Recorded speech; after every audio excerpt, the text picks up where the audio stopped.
Dios de las inmensas riquezas en gloria. Y estamos listos para dar nuestra segunda clase de neumatología, la clase sobre el Espíritu Santo, conocido por algunos teólogos como la tercera persona de la Trinidad. Y dándole esta primera premisa, quiero decirles que una persona me hizo hace poquito la pregunta que ¿por qué la tercera persona si el Espíritu Santo es Dios? Y creo que también aquí hemos tenido algo similar, y hace poquito volvieron a hacerme esa pregunta: ¿por qué la tercera persona en categoría?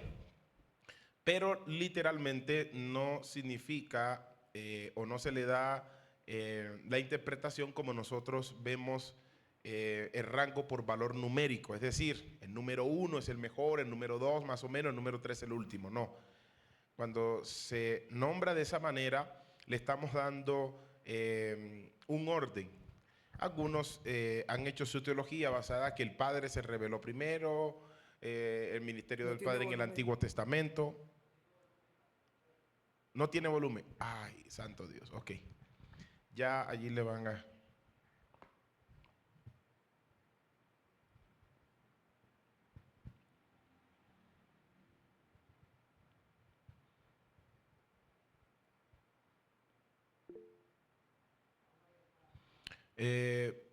¿Escuchan, amados? Si escuchan, digan amén.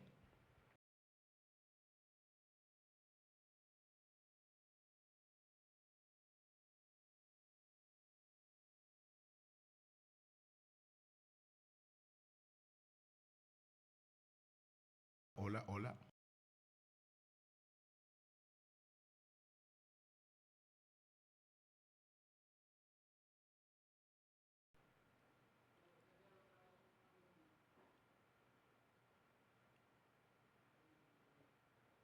Sí. Les escribe por el grupo para que ellos sepan.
Hola, hola, hola.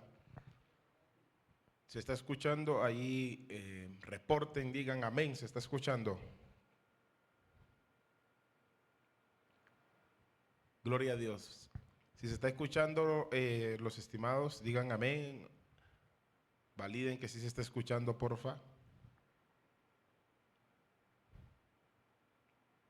Buenas tardes, pastor. Si se te escucha clarito. Correcto. Y entonces damos inicio, vamos a hacer una oración. ¿Alguno de ustedes desearía hacer una oración de entrada? Le doy rápidamente ese espacio, corta, sustanciosa.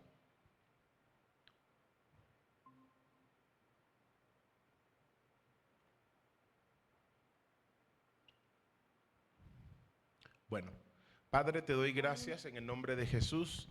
Pido, Señor, que nos ilumines en el pensamiento, en la escritura, en la revelación y en el conocimiento de tu palabra.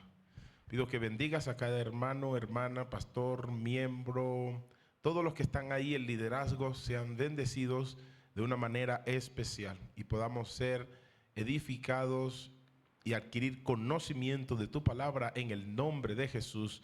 Amén. Bendito sea Dios.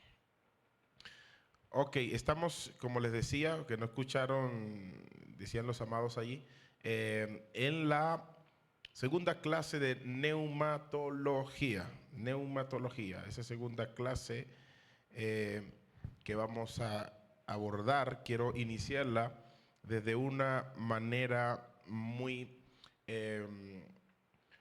abierta al pensamiento. Ese es el primer parte que voy a abordar. Y estuvimos viendo muchos aspectos del Espíritu Santo en la anterior clase y vamos a seguir tocando porque esto es bastante amplio. Y sin más preámbulo vamos al punto inmediatamente. Y quiero darle como una luz al pensamiento para que ya vamos a escribir citas bíblicas y demás, pero quiero primero abordar esta parte importante del por qué hoy el Espíritu Santo es una de las personas de la Trinidad más malinterpretada. Número dos, esa pregunta me la volvieron a hacer hace poco, que el por qué el puesto número 3, y quizás alguno de nosotros, si ustedes habían hecho esa pregunta también, ¿por qué la tercera persona? ¿Por qué lo gradúan de puesto número 1, puesto número 2 y puesto número 3? En general, pues no es la esencia de esa teología, enumerarlo como en categorías, simplemente es darle una posición en el tiempo. Por ejemplo, en el Antiguo Testamento tenemos a Dios Padre obrando. En el Nuevo Testamento tenemos a Dios Hijo encarnado. Y luego en esa expansión del Nuevo Testamento tenemos la función del Espíritu Santo. En función de tiempo se le colocó la primera persona, la segunda persona y la tercera persona. Si, clasificándolo en personalidad, haciendo una distinción en las personas de la Trinidad, no podemos clasificarlo en menor o más categoría. ¿Por qué? Porque si ambos, los tres son omnipotentes y no podíamos distinguir si son omnipotentes, quién tiene más poder o quién tiene menos. Omnipotente que todo lo puede. Y estos tres atributos están de manera directa, los poseen las tres personas de la Trinidad. La única diferencia fue que Dios Padre se encarnó en Dios Hijo y ese Dios Hijo tomó una naturaleza humana. Al tomar una naturaleza humana tenemos obviamente a un hombre, porque ese fue el plan y el propósito, morir para redimir al pecador a través del sacrificio. ¿Por qué un sacrificio? Mucha gente se pregunta, porque así Dios lo determinó. Sencillo, Dios lo determinó por esa vía. Dentro de ese espacio divino, Dios sabe el por qué tomó esa determinación, para purificar todas las cosas. Ese es un misterio que poco les cuesta, a muchos les cuesta entenderlo. Así que seguimos en Job capítulo 33 y el versículo 4, la palabra de Dios dice que Job está hablando de que Dios lo hizo, el Espíritu Santo le dio vida, atribuyendo un concepto muy claro al Espíritu Santo. Yo voy a leer ese texto bíblico. La palabra de Dios dice así en Job capítulo 33, versículo 4, el Espíritu de Dios me hizo, el Espíritu de Dios me hizo, y el soplo del Omnipotente me dio vida. El Espíritu, esa palabra allí es Rúa, hablando del Antiguo Testamento, y el soplo, esa misma palabra soplo, Rúa, del Omnipotente, me dio vida. Es el mismo Espíritu. Y dice Job que el Espíritu Santo le hizo. Vemos en el Antiguo Testamento, en Génesis capítulo 1, capítulo 2, Dios haciendo al hombre, dice que sopló aliento en su nariz y le dio vida, aliento, soplo. Una vez más, esas dos palabras tan conectadas. El Espíritu agente en el Espíritu Santo en el Antiguo Testamento es un agente de vida, y eso lo vimos en la clase anterior. Entonces, quiero que tengan en cuenta este punto que les voy a dar aquí. La iglesia de hoy está dividida en dos conceptos. No creo que si esta parte no recuerdo habérsela dado. Que la iglesia está dividida en dos conceptos. Hay unos que creen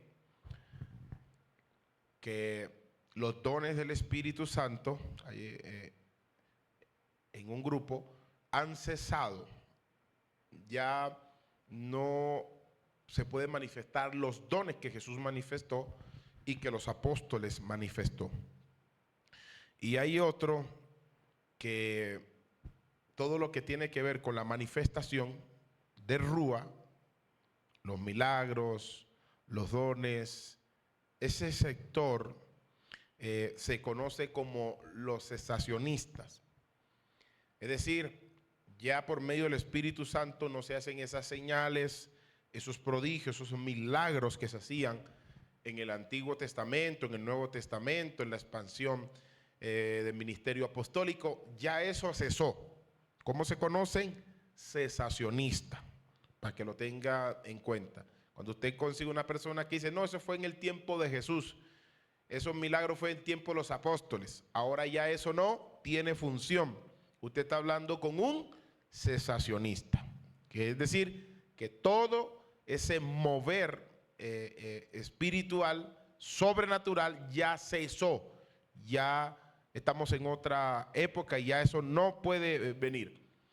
Por lo tanto, ya no hay que tener fe para recibir milagros de manera de oración a través de una persona o de los dones. Ok. Todas las iglesias y pastores que creen y están plantados en esta posición tienen una herencia del siglo XVI.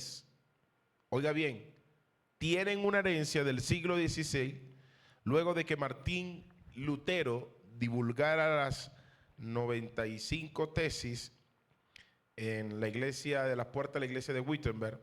El concepto de la reforma trajo mucha amplitud en el conocimiento.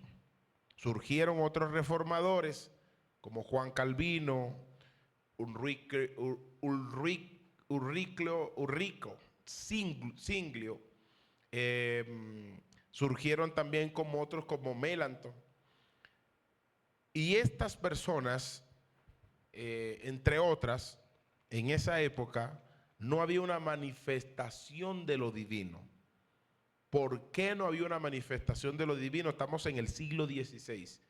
Porque en ese tiempo la gente se abrió al estudio, se cerró a lo sobrenatural, y eso hizo que el Espíritu Santo no tuviera una manifestación.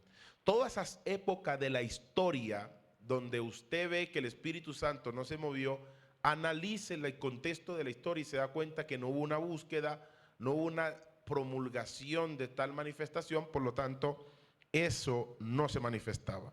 Entonces, y esto también lo podemos hablar en dos aspectos. Número uno, en que la iglesia desde ese tiempo, siglo XVI, se embarcó simplemente en un concepto litúrgico.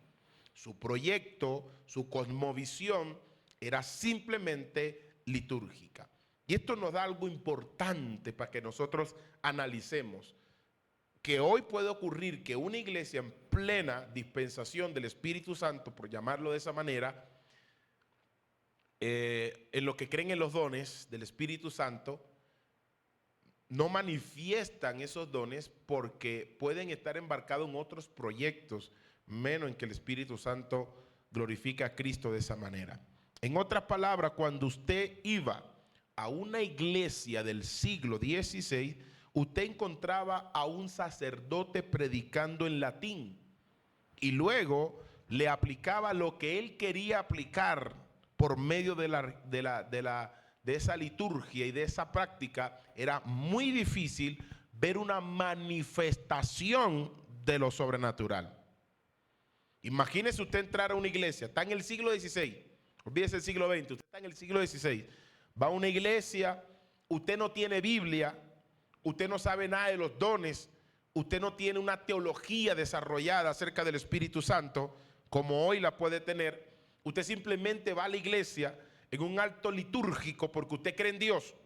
Cuando se encuentra de cara con un sacerdote que lo que le explica es la Biblia en latín, el idioma poco conocido, si hablamos de Inglaterra, si hablamos de Europa, si hablamos de Occidente, y si hablamos inclusive de Oriente, aunque tenían otra corriente, estaríamos hablando que pocas personas, que habían personas, no manejaban el latín. Entonces, ¿cómo usted se identificaba con una explicación teórica correcta si ni siquiera entiende el idioma?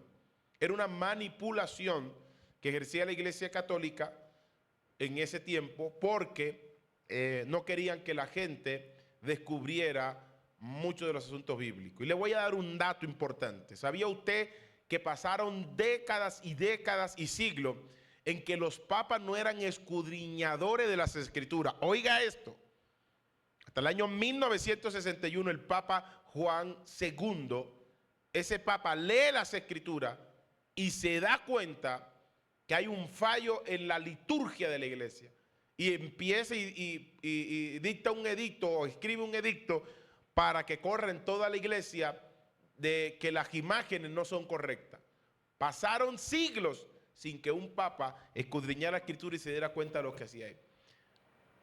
Dentro de las investigaciones, los papas eran poco escudriñadores de las escrituras.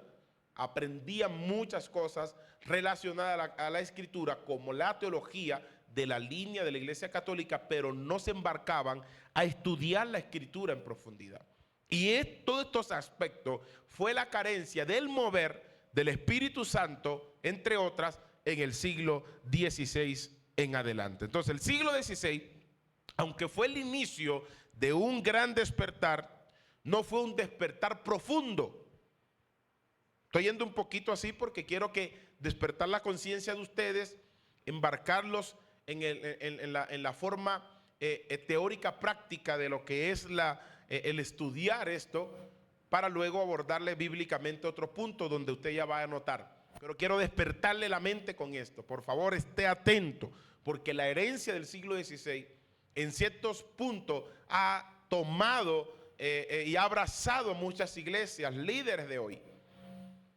Iglesias en la línea bautista y otras corrientes de Inglaterra tienen, hasta la misma Iglesia Católica en su parte, entienden que hay dones funcionando, pero no todos.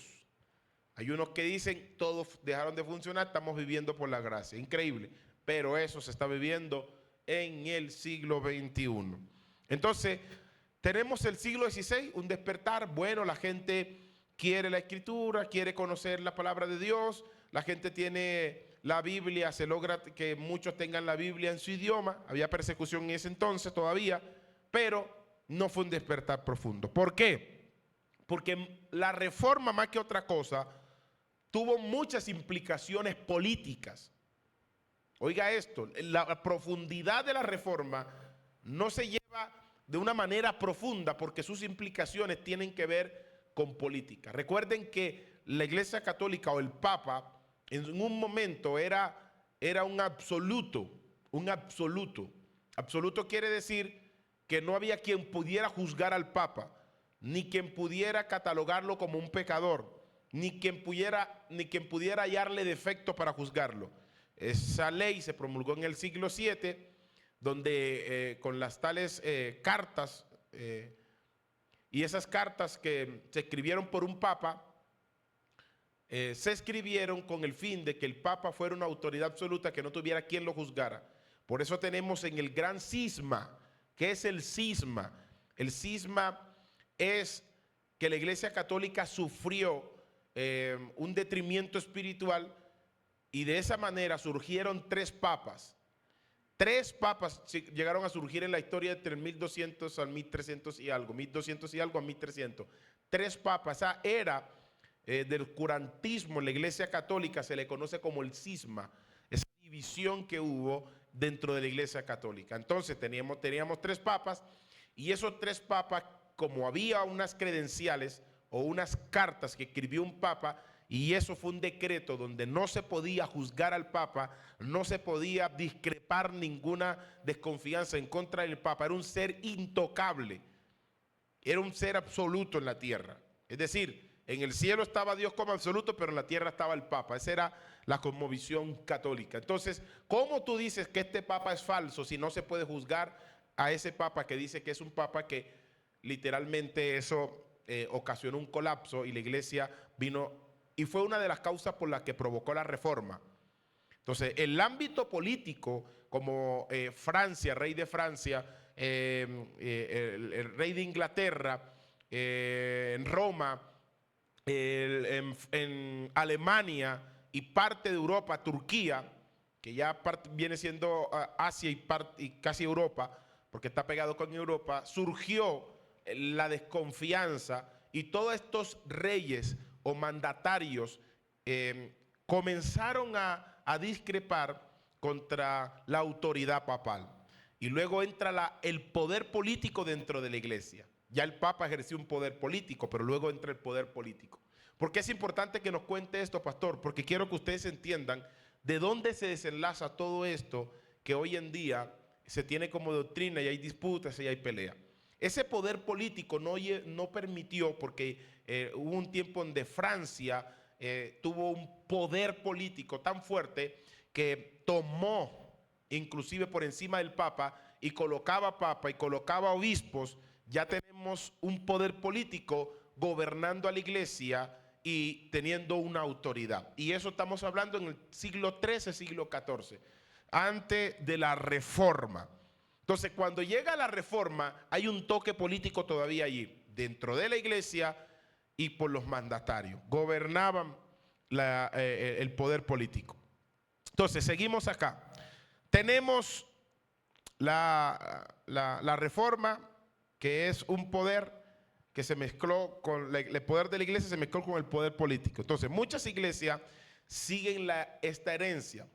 Aunque la reforma fue algo positivo, sin duda alguna, no era el todo, no solucionó todos los problemas. Porque partiendo de Martín Lutero nunca se pasó por su cabeza que él era un reformador. Él simplemente era un monje que discrepaba con algunos puntos de la iglesia y de los abusos de la iglesia católica, y simplemente puso 95 tesis como en forma de protesta, de decir: yo no estoy de acuerdo con esto y esto es lo que dice la escritura. Pero él no tenía ni la menor idea de que eso iba a ser, iba en 30 días, menos de 30 días, por toda Europa ya se había hecho famoso esas 95 tesis. Recuerden que la imprenta es creada en el año 1450 y algo. Entonces, esos hombres del siglo XVI tuvieron muchas luces. Juan Calvino inclusive escribió un libro, Institución de la Religión Cristiana, y dejó un legado muy interesante, como también este hombre tenía sombras, tenía vacíos dentro de sus enseñanzas. Entonces, cuando te vuelves una persona dogmática, puedes perder la capacidad de análisis. Una persona que se vuelve dogmática, su capacidad de análisis lo pierde. Entonces empieza a beber todo lo bueno y todo lo malo al mismo tiempo. Imagínense todo eso metido en el espíritu de una persona. No es una persona que suelta lo malo para beber lo bueno, suelta lo bueno para beber lo malo. No, las dos cosas a la misma vez. ¿Qué es un dogma? ¿Qué es un dogma? Un dogma es un consenso de fe. Eso es un dogma. Un consenso de fe es un acuerdo en que se han llegado a ciertos grupos eclesiásticos, y esos grupos eclesiásticos toman una interpretación de un tema bíblico y lo hacen un dogma, aunque no tenga sustento bíblico. Oiga, eso es importante. Esto limita la revelación de la Biblia en el corazón y la luz de la Biblia en esas personas. aunque no se encuentre literalmente en la Biblia, este grupo eclesiástico aprueba esas doctrinas o interpretaciones como verdaderas. Yo no me estoy saliendo del tema, estoy en el tema del Espíritu Santo, pero quiero abrirle la mente un poquitico y quiero que me dé unos 20 minutos para esto. Entonces, la Biblia dice que la palabra fue inspirada por el Espíritu Santo. La Biblia dice que el Espíritu Santo guiará a la iglesia a la verdad. La Biblia dice que el Espíritu Santo reparte los dones. Eso es correcto. Pero por ninguna parte de la Biblia usted va a leer que los dones cesaron. Entonces, sino que esas corrientes de pensamiento creó un dogma de fe y ellos ahora conceptualizan y sobreentienden que los dones cesaron. Pero la Biblia no dice eso. Oiga lo que le estoy diciendo. Entonces, ellos comulgan la idea de que ya el Espíritu Santo no está operando. ¿De dónde surge eso? De una interpretación de una cabecita o de un grupo de cabezas, y ellos sacan conclusiones de lo que la Escritura dice. Oiga esto, por eso la iglesia de hoy está sufriendo. Entonces, esa es la primera parte de los dos extremos que quiero darle. La primera parte, ya la tienen ahí, vamos a la segunda. Hay otro extremo. Se llama el movimiento carismático, que nació en Topeka en el año 1901. Este es un movimiento carismático que no tiene la educación ni piensa como aquellos que dicen que ya cesaron los dones. Escucha esto, que es importantísimo. Los que piensan que ya cesó, se pasan toda su vida estudiando la palabra de Dios. Toda su vida la dedican al estudio de Dios, de lo teológico, de todo el corpus de la doctrina bíblica. Pero no buscan revelación de la misma doctrina que ellos estudian. Simplemente todo se basa en un pensamiento analítico, en un pensamiento lógico y en un pensamiento razonable. Estos son los que se la pasan estudiando. Pero el otro extremo es un movimiento carismático. La palabra carisma es la palabra griega para dones. Carismático. Que busca que todos este extremo busca que todo sea manifestación. Este extremo, estamos hablando de extremo, ojo aquí, yo no estoy tomando una posición, sino que estoy abordando un análisis de estos dos extremos. Este otro extremo carismático, el extremo carismático, busca una manifestación que todos los días. Oiga esto, estamos entonces en dos posiciones opuestas o dos polos opuestos. Los cesacionistas se la pasan estudiando las Escrituras, pero no buscan la revelación de esta misma. Los radicales de la espiritualidad que han creado un dogma creyendo que nada tiene más valor, o más bien, para ser más explícito, esta parte carismática extrema radica todo su fundamento en que todo tiene que ver con la espiritualidad. Pero si tú estudias, puedes tener un receso espiritual, inclusive perder la conexión con el Espíritu Santo. Y este fue un movimiento que nació en el año 1990. Los modalistas fueron los que infundieron esta religión o esta forma de pensar, donde el estudio era malo. Incluso llegaron a haber personas que miraban a la universidad como una plataforma demoníaca. Y dentro de su grupo, quien estudiaba y era profesional no era un espiritual. Esa herencia todavía la tienen muchas iglesias y yo fui tocado con ya el último coleteo de estas corrientes. Yo fui tocado porque crecí en una iglesia que entendía que inclusive, oiga esto, el fundador de denominación pensaba de esta manera y decía que la teología era del diablo. Y yo, siendo un nuevo creyente, tenía la mente tan abierta que yo entendía que no era así, pero me sujetaba. Uno estaba en una sujeción. Entonces los pastores nos enseñaban que el que estudiaba teología era del diablo, porque estaba quitando el Espíritu Santo de su vida. Este movimiento modalista enseñó todo esto. Es increíble. Perdón. Entonces, dos extremos. Unos no creen y los demás creen demasiado.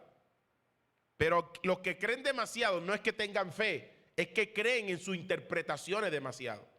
Y por eso tenemos un extremismo y una barbaridad de prácticas dentro de la iglesia usando al Espíritu Santo de Dios, donde Él ni siquiera está metido en esas prácticas. Y vemos unas prácticas raras dentro de la iglesia. Eso es debido a que el Espíritu Santo lo han sacado de su función y lo han tomado para interpretar las corrientes de pensamientos que creen que es una revelación. Yo le voy a explicarle eso. Entonces, este sector que cree que ya cesó, si alguien está en una iglesia de estas corrientes que cree que ya cesó el movimiento de los dones, ya no hay dones del Espíritu Santo, hay algunos dones, pero son muy livianos, don de sabiduría, de conocimiento, ellos apelan porque eso es lo que ellos creen. Entonces, cuando alguien va a esta iglesia y cae al piso, empieza a dar vuelta, dicen, no, pero este es una persona que está enferma o un epiléptico. Yo he escuchado personas cristianas decir eso, pastores, porque tienen esta línea cesacionista. Entonces llaman a un médico, a un doctor, y dicen que esa persona tiene una conducta aprendida.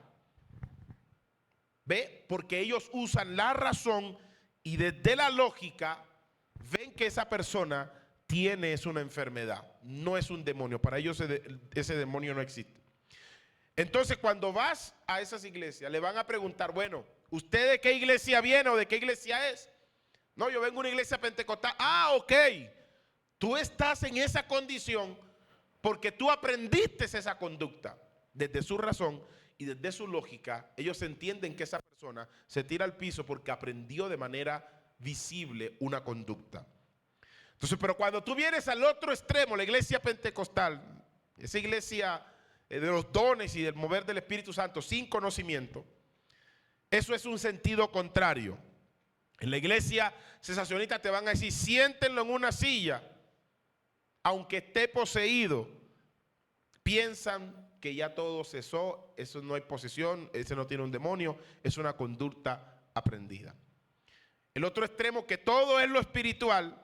Hay iglesia donde si te da un mareo y por el momento tú estás en una dieta o consumiendo alimentos que en el momento son de cuidado médico y te da un mareo y caes al piso. En estas iglesias pentecostales extremas o carismáticas extremistas, obviamente cuando tú abras los ojos de tu mareo, tú vas a tener un grupo de personas reprendiéndote demonios. Yo estuve dentro, nací en iglesias con buena doctrina, pero también con carencia de este conocimiento que ya uno, a pasar años y años, entiende que eran errores. E inclusive dentro de la misma disciplina o de la misma misión, corregía a pastores y a líderes. En una ocasión, una mujer está pidiendo auxilio y yo terminé de predicar, demás, y se quedaban orando. Entonces había un grupo y como a veces tenía que llenar algunos formularios y cosas, estaba en la parte de atrás de la iglesia en unas actividades porque terminé mi tarea, pero habían otros líderes que tenían esa función de orar por las personas. Y yo escucho gritos y una persona diciendo, suéltenme, auxilio, suéltenme. Cuando yo voy, hay un grupo de 5 o 6 hermanos orándole a la persona, reprendiéndole demonio. Y yo llego, analizo a la persona y digo, suéltenla. No, pastor, este es un demonio, mire. Claro, la señora le daba enojo porque la tenían agarrada y quería morder, pegarle, lo que usualmente hace un demonio. Oigan esta historia que es real, la viví yo. varios casos de estos, muchos casos de esto. Y le digo, suéltenla. No, pastor, esto es un demonio y si la soltamos, no es un demonio, suéltenla. Les ordeno que la suelten. La soltaron. La señora se paró calmada y dijo, gracias, era nueva creyente. Me dijo, gracias Señor, porque, o sea, no ni distinguía que era pastor. Me dijo, gracias Señor, esta gente está loca, ¿cómo van a hacer eso conmigo? Me tocó llevar a la persona, decirle, yo soy el pastor, darle una consejería, que no se sintiera mal, que siguiera asistiendo. Y vemos una persona que no estaba endemoniada. Los hermanos pasaron por la vergüenza de su vida por no tener discernimiento, porque su concepto era que todo el que caía al piso era porque tenía un demonio. Es increíble, pero cierto. Aún hay problemas en este sector que cree que los dones están vigentes, creen que Dios creen que Dios puede resolver su irresponsabilidad. Es una irresponsabilidad tan demasiada porque al espiritualizar todo, quieren que Dios les resuelva todo. Oiga esto, estas personas espiritualizan todo, entonces quieren que Dios resuelva todo. Por eso tú ves gente hasta orando que si una silla se le partió, oran a Dios para que esa silla se arregle. Yo he visto esos casos. O sea, es ilógico, tú dices, pero... Y si tú le cuestionas un poco esa conducta, ellos tratan eso refutando que tú eres un carnal, que tú no eres espiritual. Entonces, vi pastores también pagar a otras personas para que no los demandaran por daños personales, haciéndole liberación. Le metían,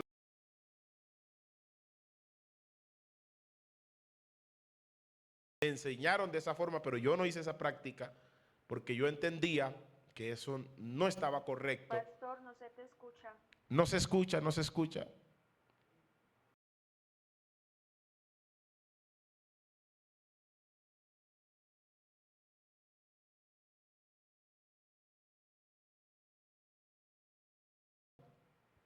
Me dicen si me están escuchando. Hola, hola.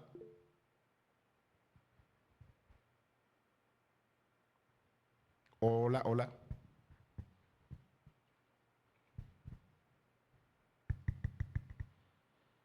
Hola. Verifica si están escuchando, dicen amén.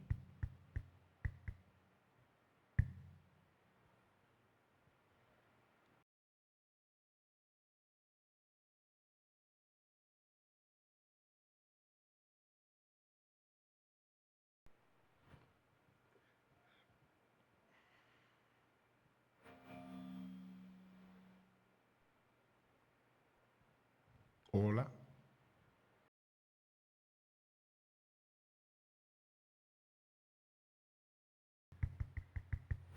1, 2, 3 probando. Me avisan si ya está conectado. Perdón, si está ya escuchándose, si se escuchan, dicen amén.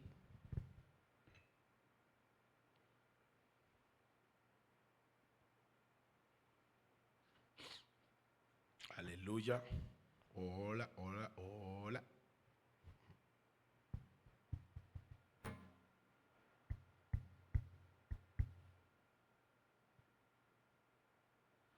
Bendito, bendito el Señor. Bendito el que viene en el nombre del Señor. Hola, hola.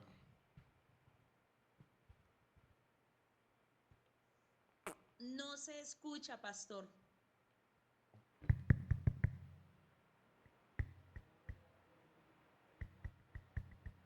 Sí, si alguna cosa, si vas a crear otro link, les envía por escrito, le dice mi hermano otro link y se lo crea.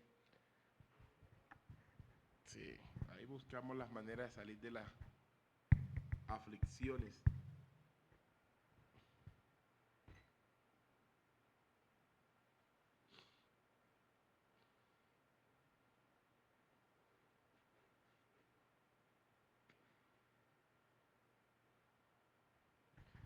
Padre que estás en los cielos, Rey de gloria, asombroso, Señor de toda la tierra y del cielo, Aleluya. Gloria, gloria, gloria, gloria.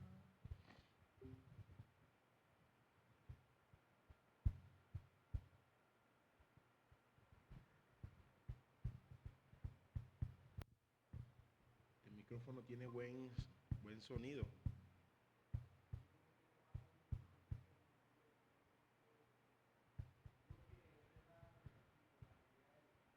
Puede ser que te está fallando allí.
Hola, hola, hola. ¿Me están escuchando ahora sí? Seguimos. Sí, señor pastor. Correcto, amén. Eh, Vamos a ir, ahorita vuelvo aquí a este temita porque es algo extra que le estaba dando allí. Vamos, escriban allí tipología del Espíritu Santo o símbolo del Espíritu Santo.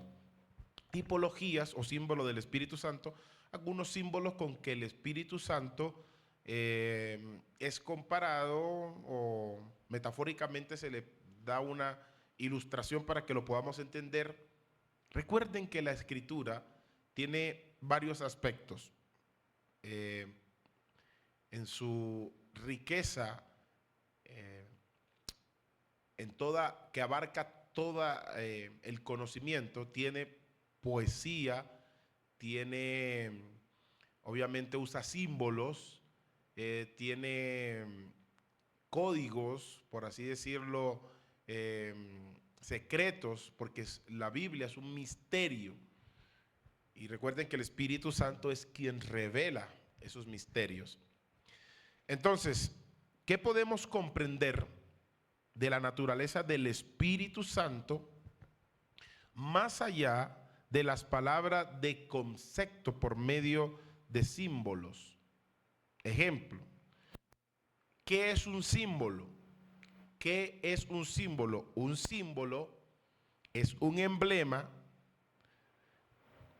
que representa metafóricamente un concepto o algo invisible y ayuda a definir su significado ético o espiritual en general. Es un símbolo o es un emblema de representación metafórica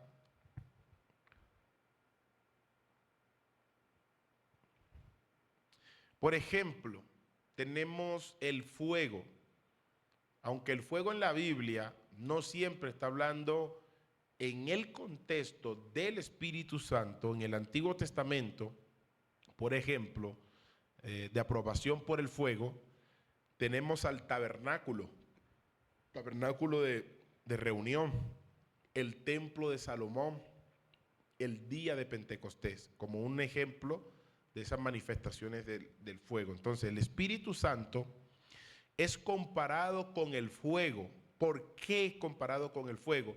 Por las características que tiene el fuego. Por ejemplo, el fuego da calor, ¿verdad? Da calor, cubre. Cuando hay momentos de que hay frío, los antiguos usaban ese método para protegerse del frío y así poder preservar su salud. Ilumina, ilumina el fuego. 2, 3, el fuego purifica. Y quizás esa es una de las ilustraciones más acertadas. Y número 5, el fuego se propaga. Se propaga. ¿Qué refleja el fuego en el carácter? Por ejemplo, el fuego es escudriñador. Hablando del carácter del Espíritu Santo, Él escudriña todo aún lo profundo de Dios. El fuego es iluminador. Iluminador. En Dios no hay tinieblas. Es refinador. Así como Pedro habla de la fe que es probada y refinada como el oro. Y consumidor. Es decir, hablando que el Espíritu Santo, así como Él es iluminador, purificador, escudriñador, consume, porque el fuego consume. Habla de la pureza y santidad. Podemos considerar ciertas funciones y efectos del fuego, de los cuales se puede hacer un paralelo con ciertas funciones del Espíritu Santo. Aquí hay un problema y es que a veces los símbolos son comparados con la personalidad del Espíritu Santo y no todos los símbolos, o la mayoría o todos, no tienen las características para compararse con la personalidad del Espíritu Santo. Simplemente, y tenerlo de manera bíblica, simplemente son funciones que el Espíritu Santo hace que son comparadas con estos elementos, para que lo tengan claro. El fuego ilustra, por ejemplo, limpieza. La Biblia habla que el Espíritu purifica. El fuego purifica, el fuego trae limpieza, purificación, arrojo vehemente. Cuando tú miras que el oro, no sé si has visto ese proceso, lo funden y le ponen fuego, el oro, el material, comienza a arrojar las basuras que tiene, se separan del fuego.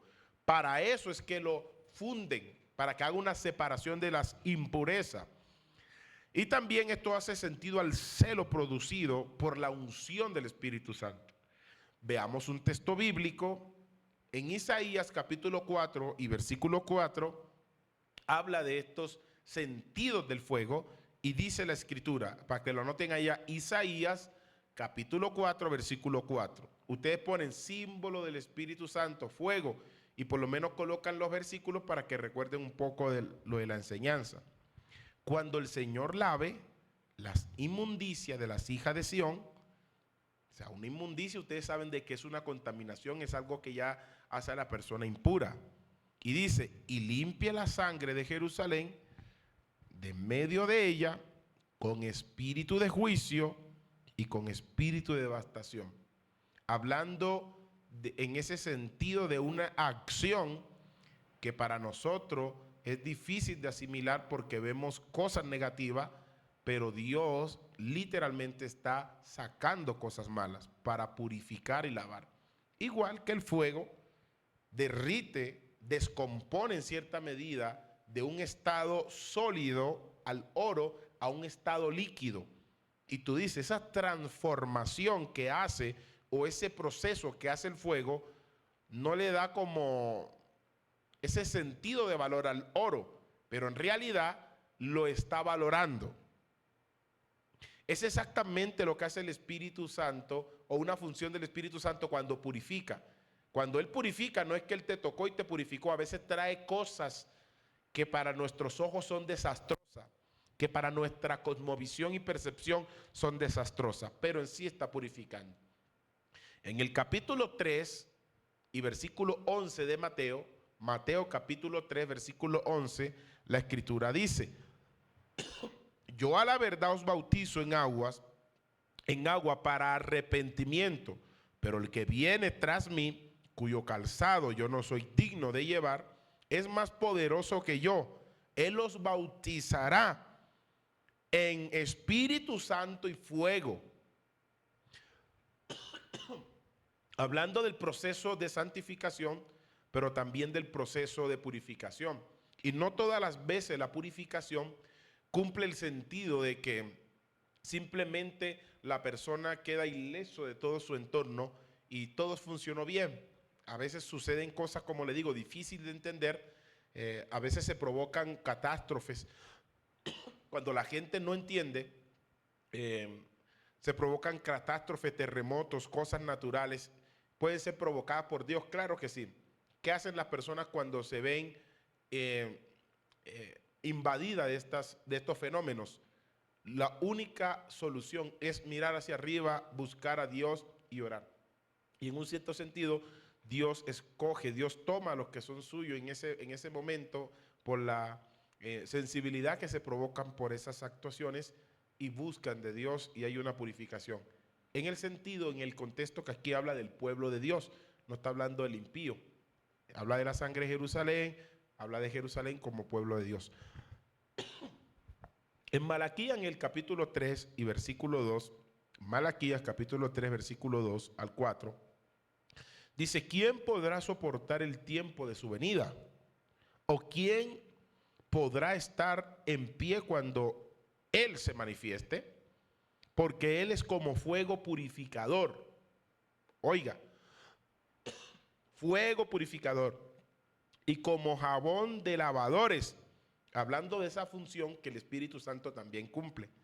Y se sentará para afinar y limpiar la plata, porque limpiará a los hijos de Leví. Usa términos metafóricos y usa términos literales. Los hijos de Leví, está hablando literalmente del sacerdocio. Los afinará como oro, yo les vengo hablando de eso, y como a plata, que la plata también se trabaja con fuego, y traerán a Jehová ofrenda de injusticia. Es decir, ahora de su corazón emanará acciones justas. Y serán gratas a Jehová la ofrenda de Judá y de Jerusalén como en los días pasados y como los años antiguos. Porque Dios aquí no simplemente está determinando la acción de dar ofrenda o de presentar algo físico, sino la acción del corazón conectada con lo que el hombre está presentando delante de él. Seguimos al siguiente aspecto o símbolo con que comparamos al Espíritu Santo. El segundo es el viento. El viento. Y la palabra griega para esta palabra viento es neuma. Neuma. Que esta palabra es la que simboliza el Espíritu Santo, porque en muchos contextos la palabra simplemente está significando un viento que no tiene nada que ver con el Espíritu Santo. Por eso la forma de interpretar contextualizando hace que nosotros entendamos que no todas veces que dice viento en el Antiguo Testamento tiene que implicarse con el Espíritu Santo. A veces está hablando de manera literal, un viento común y corriente como el que podemos sentir cuando estamos en la superficie o en el exterior de una casa. Entonces, en el Nuevo Testamento el mismo Señor Jesús hace una comparación con las características del viento, con las características que también tiene el Espíritu Santo, y esas cualidades las encontramos en Juan capítulo 3, versículo 8. Juan capítulo 3, versículo 8. Si el estimado lo puede poner por ahí, está bien, o si no yo lo busco acá. Juan capítulo 3, versículo 8. Que dice, el viento sopla de donde quiere y oye su sonido, mas ni sabe de dónde viene ni a dónde va.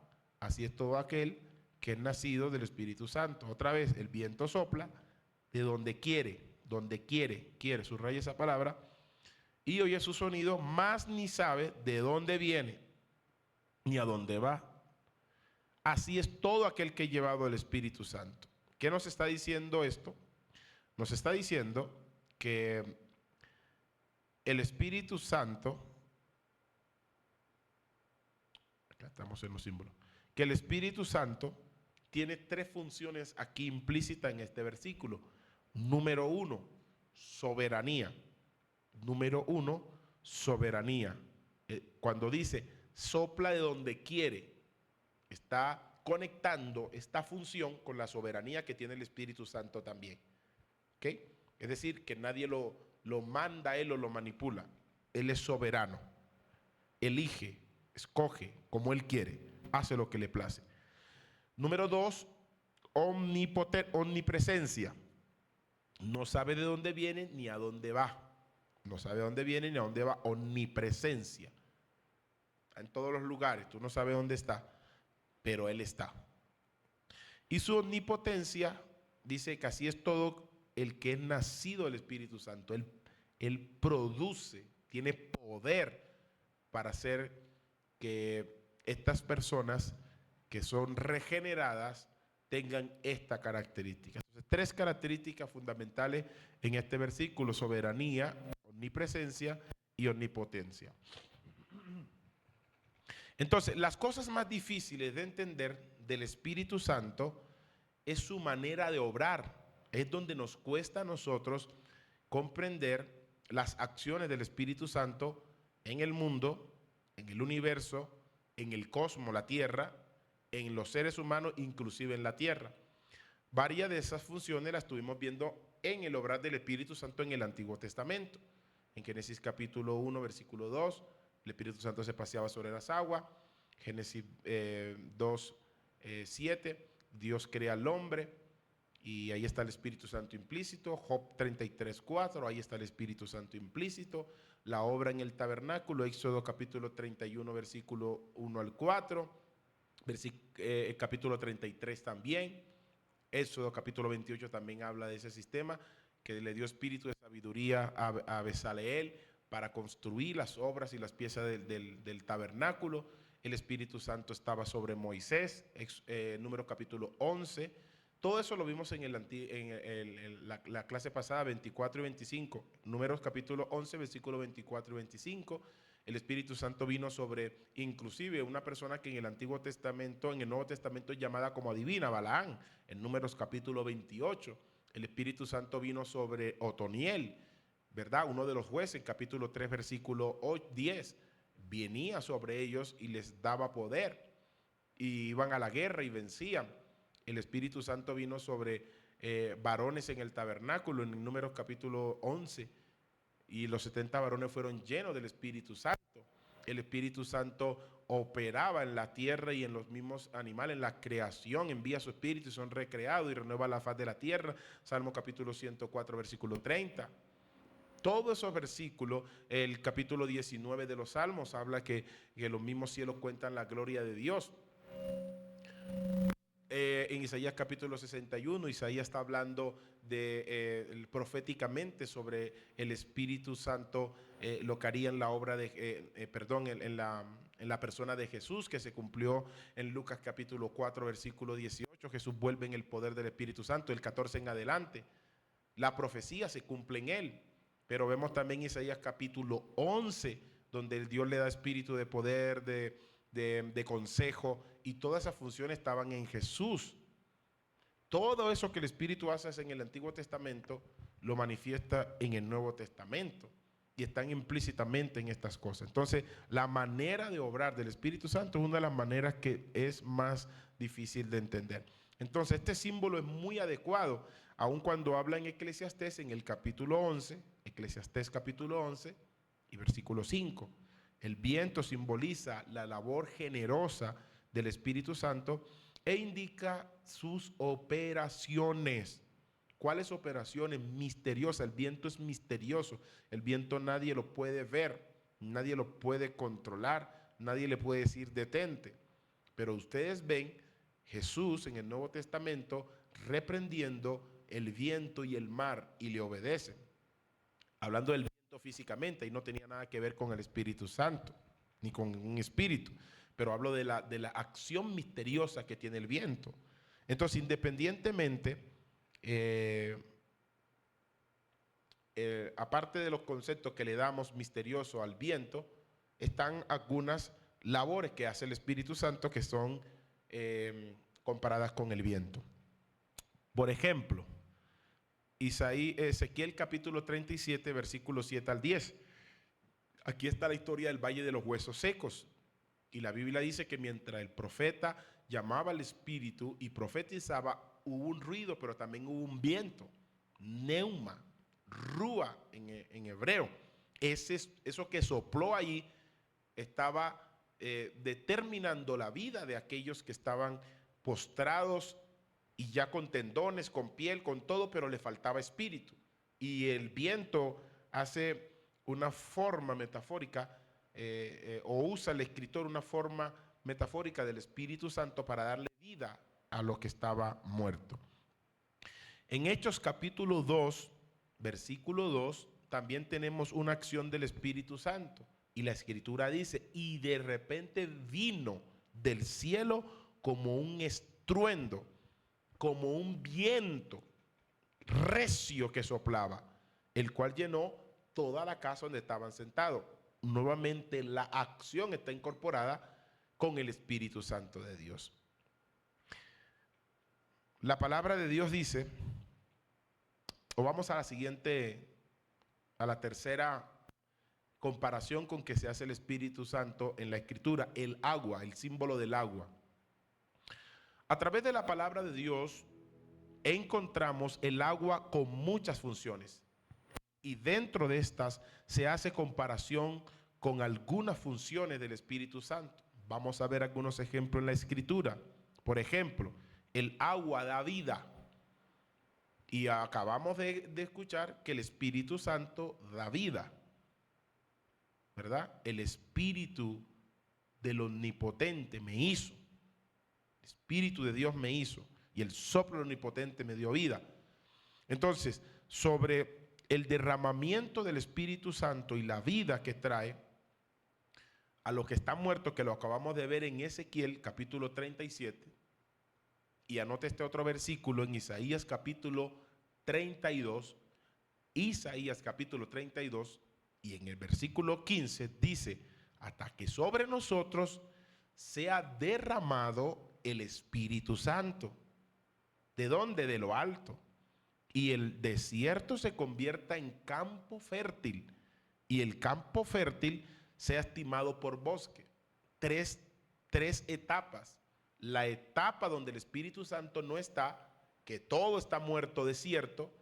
¿Qué es un desierto? Es una tierra inhóspita, una tierra donde no se puede vivir con todas las condiciones necesarias para el hábitat del ser humano. Entonces dice que sobre el desierto vendrá el Espíritu Santo, lo muerto, y lo transforma en campo. Luego que lo transforma en campo verde, hace de ese campo verde un bosque. Eso habla de la transformación que hace el Espíritu Santo desde muerte a vida. Todo lo que hace el Espíritu Santo. Estamos conociendo y estudiando neumatología. Otro versículo en Isaías capítulo 44. Isaías capítulo 44, versículo 2 al 4. Les leo. Así dice Jehová, hacedor tuyo, el que te formó desde el vientre, el cual te ayudará. No temas, siervo mío Jacob, y tú Jesurún, a quien yo escogí, porque yo derramaré aguas sobre el sequedal. Agua, la palabra agua está haciendo una ilustración y una conexión con lo mismo que produce el agua sobre la tierra, lo produce el Espíritu Santo en el espíritu del hombre. Derramaré agua en el sequedal y ríos en tierra árida. Ahora dice, coloca el ente central y dice, mi espíritu derramaré sobre tu generación. Ahora, está haciendo una analogía de lo que el espíritu, lo que el agua puede hacer en la tierra, lo puede hacer el espíritu en forma de vida en el espíritu, en el ser del hombre.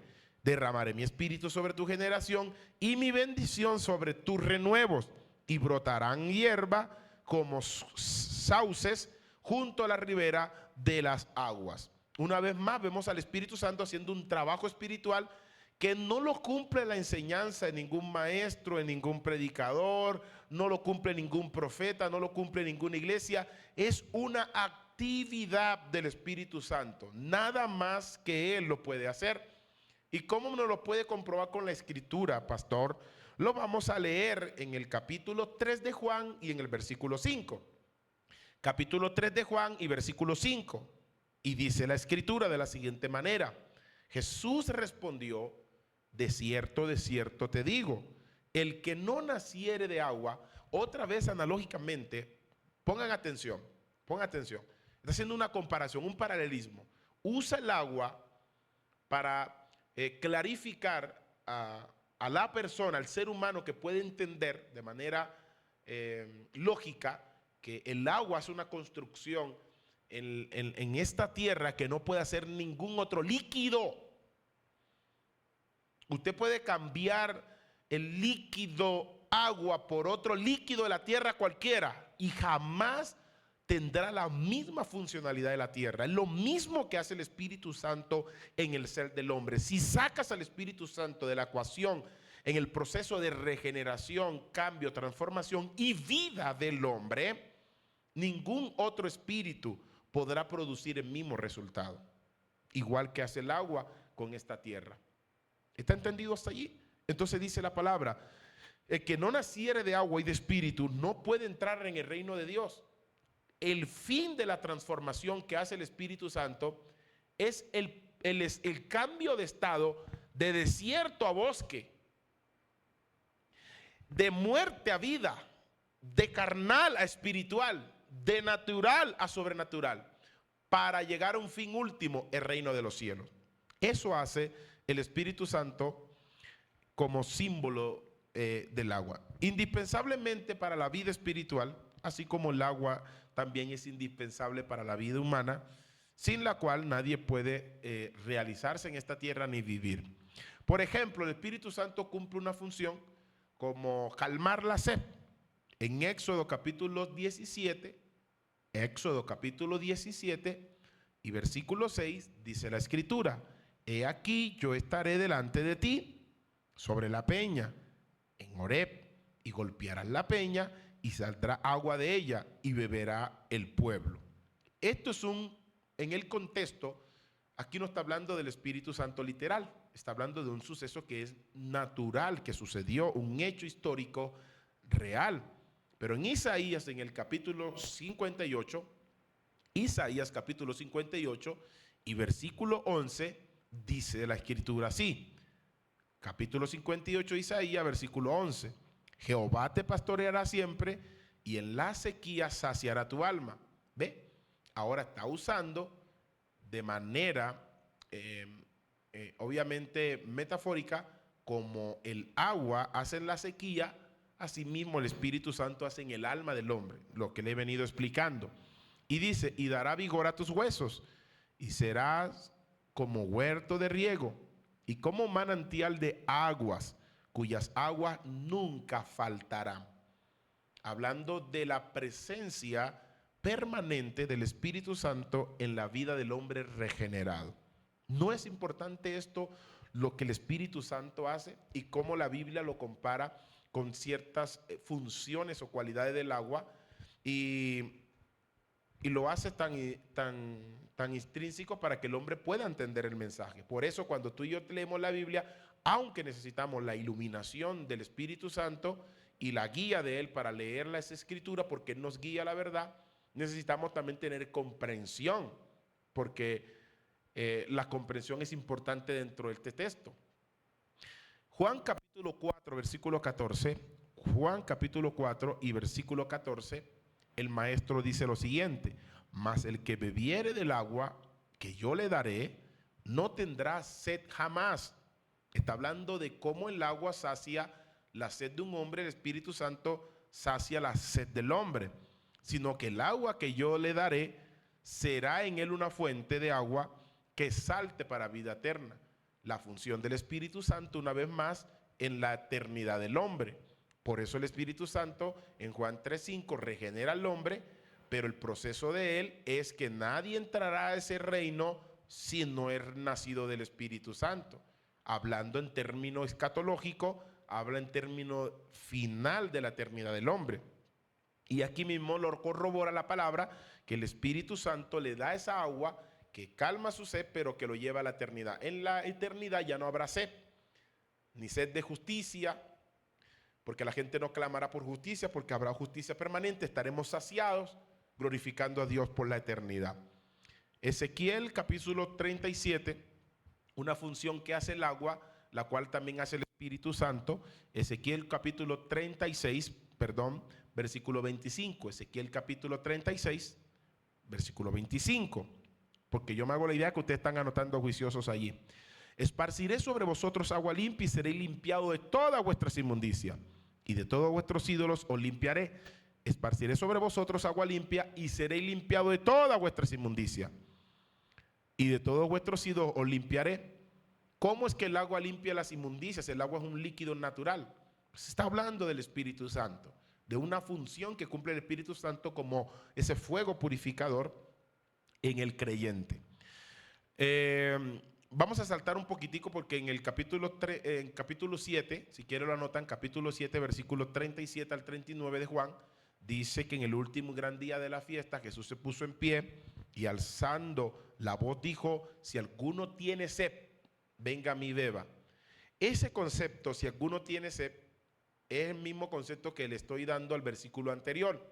La gente tiene sed de justicia, tiene hambre de lo bueno, pero cuando viene a Dios es saciado permanentemente y para siempre en la eternidad. Y dice: el que cree en mí, como dice la Escritura, de su interior correrán ríos de agua viva. Esto dijo del Espíritu que había de recibir los creyentes. Habla de ríos que tienen agua, pero dice que eso era lo que Jesús daba a entender del Espíritu Santo que vendría sobre el creyente, una vez más cumpliendo el agua una función como la del Espíritu Santo. Tenemos el otro símbolo para avanzar con otro temita. Le voy a dar solamente esos 4 símbolos porque no nos da tiempo de más. Hay muchos más, obviamente, muchísimo. La paloma, uno de los símbolos más usados o más interpretados por las personas es el símbolo de la paloma. Y la escritura dice lo siguiente, y quizás el versículo más épico es este que le leo, capítulo 3, versículos 16 y 17 del Evangelio según Mateo. Evangelio según Mateo, capítulo 3, versículos 16 y 17. Y Jesús, después que fue bautizado, subió luego del agua, y he aquí los cielos fueron abiertos, y vio al Espíritu de Dios. ¿A quién? Al Espíritu de Dios, que descendía como paloma, y venía sobre él. Y hubo una voz en los cielos que decía: este es mi Hijo amado, en quien tengo complacencia. Entonces la paloma, en el tiempo de Noé, que traía una ramita en su pico de olivo, anunciaba la restauración de la paz de la tierra después de un caos, de una destrucción que vino, obviamente lo entendemos, por el diluvio. Así el Espíritu Santo descendió sobre Jesús en su bautismo, anunciando que una nueva creación se estaba gestando en ese momento en Jesús. ¿Cómo así una nueva creación? La Biblia dice en 2 de Corintios, en el capítulo 5, un versículo reconocido, versículo 17, la escritura dice de la siguiente manera: de modo que si alguno está en Cristo, nueva criatura es. Las cosas viejas pasaron, todas son hechas nuevas. Está hablando de esa nueva creación que surge en el hombre cuando el Espíritu Santo le regenera en esa fe en Jesucristo. La Biblia habla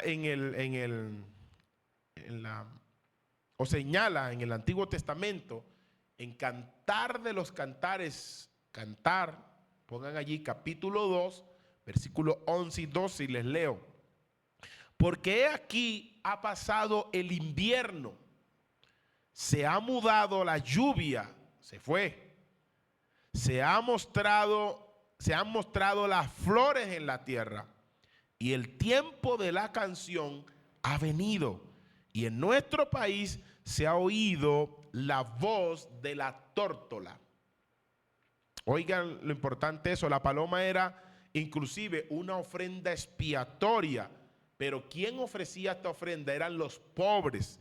Por eso en el Antiguo Testamento, o más bien es un símbolo que no está determinado en la Biblia como símbolo del Espíritu Santo, pero ha sido uno de los más sobresalientes en toda la historia, como lo hemos visualizado con un solo versículo o dos versículos, el de Noé y en el del Nuevo Testamento.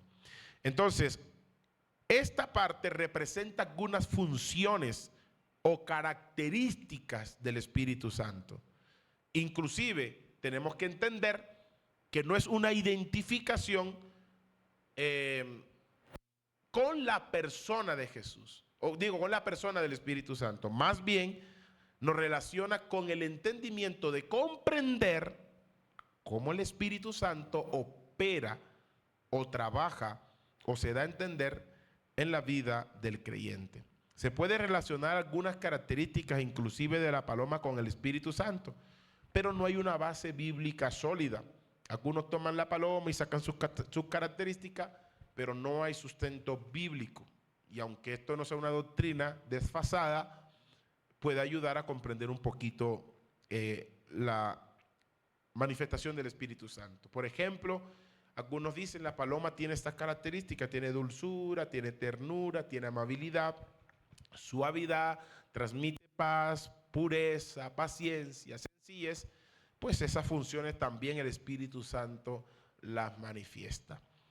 Y terminamos aquí con esta primera parte, o con esta segunda parte. Ya vamos a una tercera parte. Yo no sé si ustedes quieren hacer alguna pregunta, tienen alguna pregunta. Obviamente, creería yo que vamos a tener una tercera y cuarta parte para ampliar un poquito más esto, que ustedes puedan ver todo lo demás, el área de los dones, el área de la llenura, el área, ahorita vamos a tocar más la personalidad del Espíritu Santo para que ustedes ya puedan tener un entendimiento más abierto acerca del Espíritu Santo de Dios. Entonces, ¿tienen alguna pregunta, amados? ¿Están entendiendo todo hasta allí? ¿Tienen alguna pregunta para yo en unos 10 minutos? Pastor, el tema está poderosísimo. Ok, gloria a Dios. Pastor, el tema está poderosísimo. Me disculpa porque no pude estar todo el tiempo porque no me dejaba entrar. Después de que se le fue la voz, no se me demoré mucho y hace poco entré. Pero en lo que he escuchado, muy poderoso, estamos aprendiendo cosas nuevas, errores que sí se cometen muchísimo en la iglesia y que de hecho uno ha cometido anteriormente o mucho tiempo atrás. Entonces me parece lindísimo y estoy totalmente de acuerdo en que siga tocando, o sea, enfatizando más este tema porque en lo personal para mí, o sea, es de mucha bendición. Ok, gloria a Dios, amén. Bendito sea el Señor, la gloria sea para nuestro Padre Celestial. Entonces vamos a continuar y luego que toque la personalidad del Espíritu Santo, vamos a terminar esa parte que les estaba dando, como dice ahí nuestra eh, querida hermana, para que podamos ampliar un poquito más del por qué están sucediendo estas cosas que hoy a veces nosotros las vemos hasta intolerantes, ¿verdad? Pero vamos ahorita a tocar. Entonces, la doctrina del Espíritu Santo obviamente netamente es bíblica. No puede haber otro libro, no puede haber un manual, no puede haber un concepto teológico para decir, este es el manual del Espíritu Santo. Si no está sustentado bíblicamente, no es aprobado. El único libro que es inspirado, es aprobado por Dios para dirigirnos y llevarnos al conocimiento del Espíritu Santo de Dios es la Biblia, las Escrituras. ¿Por qué el Espíritu Santo no es un poder, no es una paloma, no es un símbolo como ya lo vieron? Ninguno de los símbolos representa puntualmente la personalidad del Espíritu Santo. Pastor, explíquenos eso.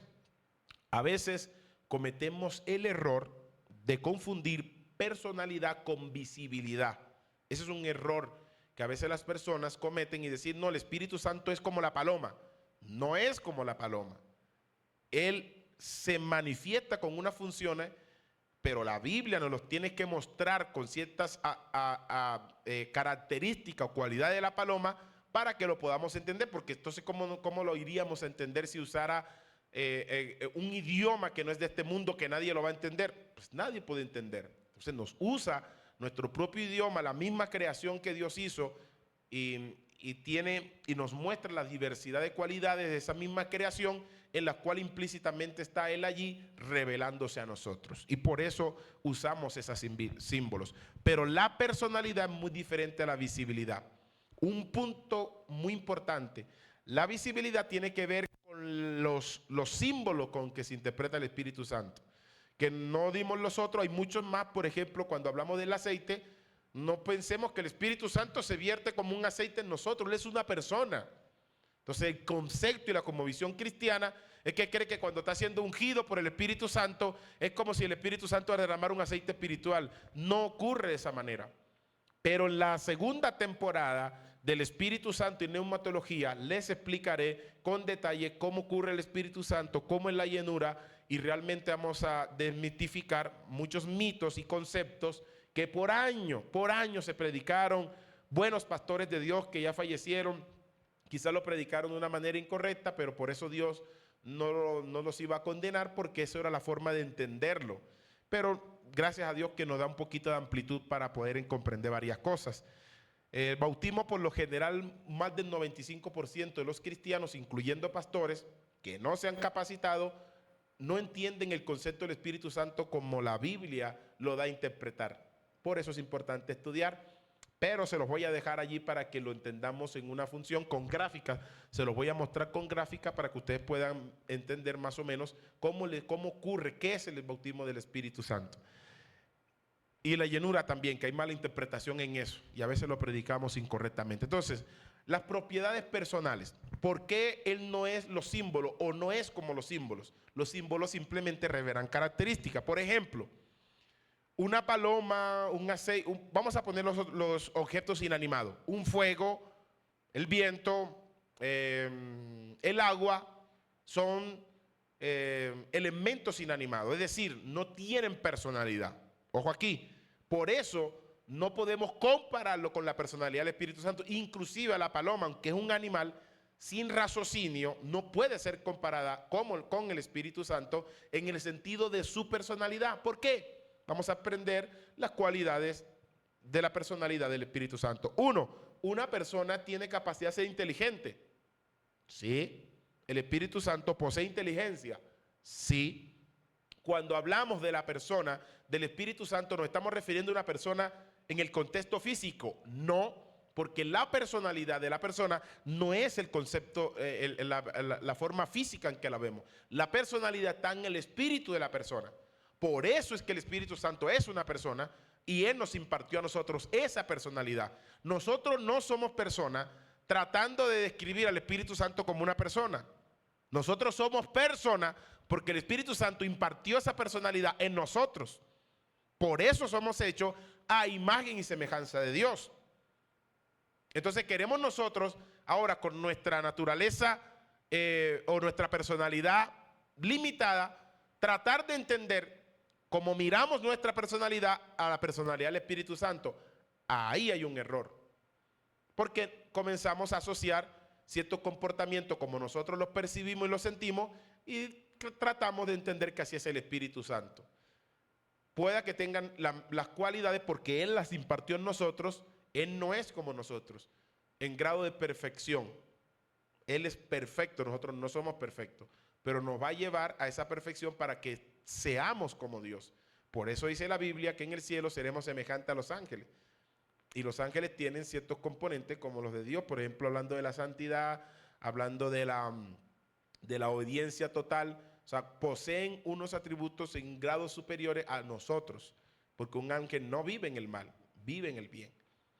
Ahora, la propiedad de la personalidad. Posee inteligencia, dice la palabra de Dios, porque a este es dada por el Espíritu palabra de sabiduría. Oh, el Espíritu da palabra que es sabiduría. Entonces, si sale de Él, es porque Él tiene sabiduría. A otro, palabra de ciencia según el mismo Espíritu.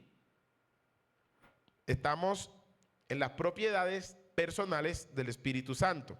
Primera de Corintios, capítulo 12, versículo 8. Primera de Corintios, capítulo 12, versículo 8.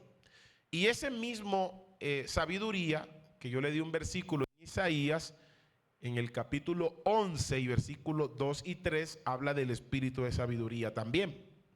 Solamente le doy uno o dos versículos porque hay muchos más, pero si nombramos uno por uno no nos da tiempo. ¿Una persona tiene voluntad? Sí. Una persona tiene voluntad. ¿El Espíritu Santo tiene voluntad? Sí. Bueno, vamos a la Biblia. Pero todas las cosas las hace uno. Y uno mismo, el mismo Espíritu, repartiendo a cada uno en particular como Él quiere. ¿Qué es la voluntad del hombre? Tomar a bien acciones de acuerdo Él percibe o Él siente o Él mira, de acuerdo a lo bueno. Si es malo va a tomar unas acciones de acuerdo a su voluntad. Pero el Espíritu Santo tiene ese libre acceso también. Él reparte a cada quien como Él quiere. Es decir, Él no es mecánico, como algo que se computa y dice, Él va a hacer ya esto. Él actúa como Él quiere. Y en esto también habla de soberanía. Número 3, Él posee poder. Él posee poder. Él es el poder. Y el Dios de esperanza os llene de todo gozo y paz en el creer, para que abundéis en esperanza por el poder del Espíritu Santo, con potencias en señales y prodigio. Otra vez dice, en el poder de Dios.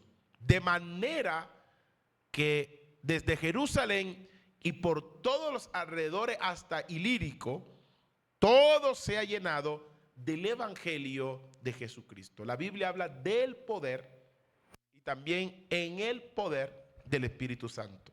Romanos capítulo 15, versículo 3 al 19. Romanos capítulo 15, versículo 13 al 19. Y noten otra cita de referencia, Zacarías 4:6, no es con espada ni con ejército, sino con mi espíritu, ha dicho Jehová de los ejércitos. Zacarías 4:6. Entonces vemos que el Espíritu Santo tiene conocimiento, tiene voluntad, tiene inteligencia, tiene voluntad, tiene poder. Número 4, él posee conocimiento. Posee conocimiento. Pero Dios nos la reveló a nosotros por el Espíritu, porque el Espíritu todo lo escudriña, aún lo profundo de Dios. ¿Quién de los hombres sabe las cosas del hombre, sino el Espíritu del hombre que está en él? Así tampoco nadie conoció las cosas, conoció la palabra conocimiento, conoció las cosas de Dios, sino el Espíritu de Dios. Él tiene conocimiento. Primera de Corintios, capítulo 2, versículos 10 al 12.